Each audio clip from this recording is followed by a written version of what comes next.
Nå, Jan Sergeant Larsen, det er nat, vi er på båden. Vi begiver os lidt ud på havet, hvor vi godt ved, at der er mange farer og stor risiko for at komme til skade.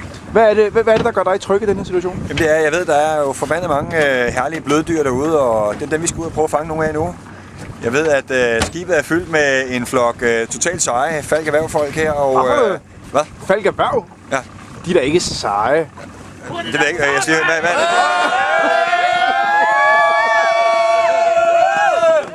Okay. De glæder sig helt vildt. De skal ud og gå på glødende kul nu, og 8,6 meter. Der er aldrig nogen, der har gået 8,6 meter før, så lad os lige høre, hvordan stemningen er omkring det herude. Og som jeg tidligere har sagt til dig, en af pauserne, de er jo ikke raske. Nej, det er helt sikkert. Ja, det kan jeg godt se der. Det er en meget god idé at komme om på den side heromme. Jeg håber, at du kan garantere mig, at du kommer i zonen for at skulle hjem. Det er da ikke 8 meter. Kan du ikke være enig om det? Det er en meget god kommentar, er, det der er ikke 8 meter.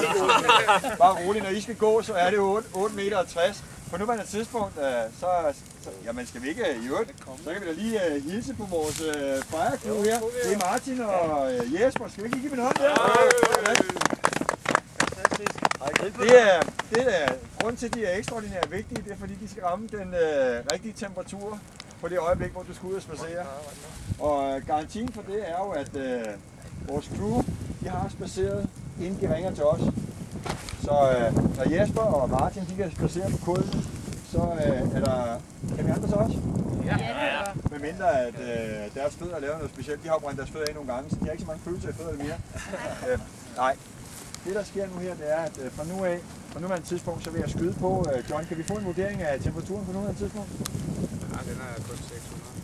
Formentlig, ikke? Ja. Altså jo lysere, jo varmere. Ja. Så hvis den kommer op i hvide, så er den omkring 11-13. Ja. Og den bliver ikke ret meget varmere, end den er nu. Det der så sker, det er, at det brænder mere og mere ned. Og på et tidspunkt, når vi kommer ud, så vil det være cirka så højt. Kan I se mig? Ja. Det vil være cirka så højt her. Ja. Og det der så vil ske, det er, at jeg vil stå herovre. Først så går jeg selvfølgelig. Ja. Og når jeg er gået på den retning der, så stiller jeg mig her, og så går jeg stille og roligt op i den rækkefølge, vi har aftalt. Og hvad?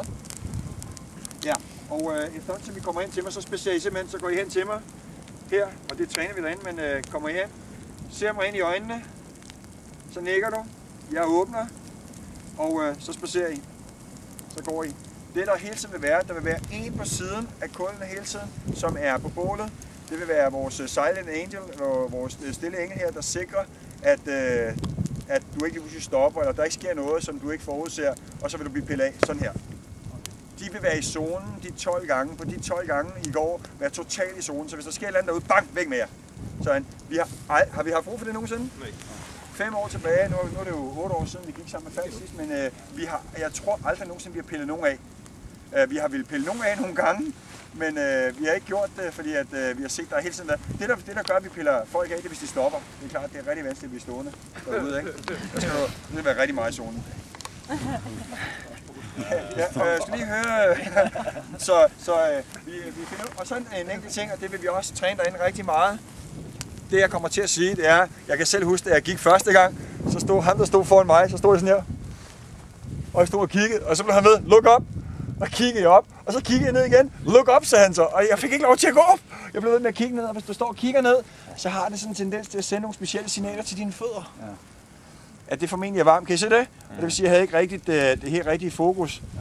Så kigger jeg op, og så åbner han, og så spacerer jeg bare afsted. Og det er sådan, det kommer til at foregå.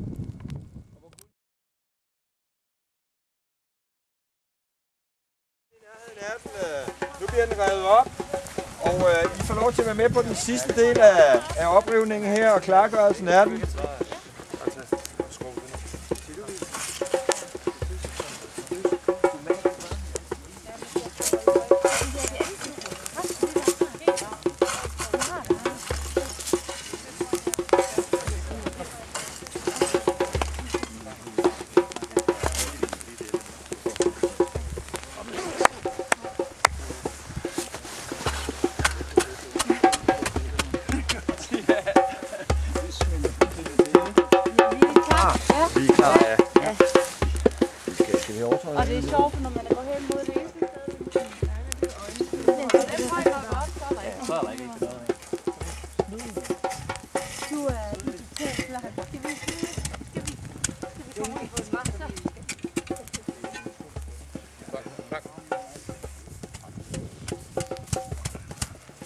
som er vant til sne.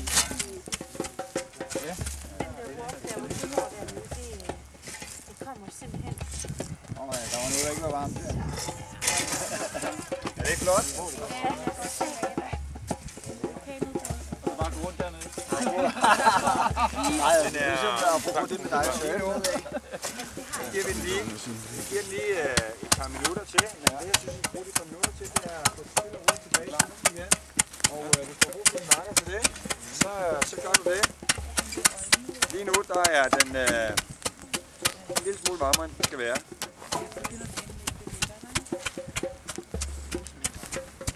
Varmere, end den skal være.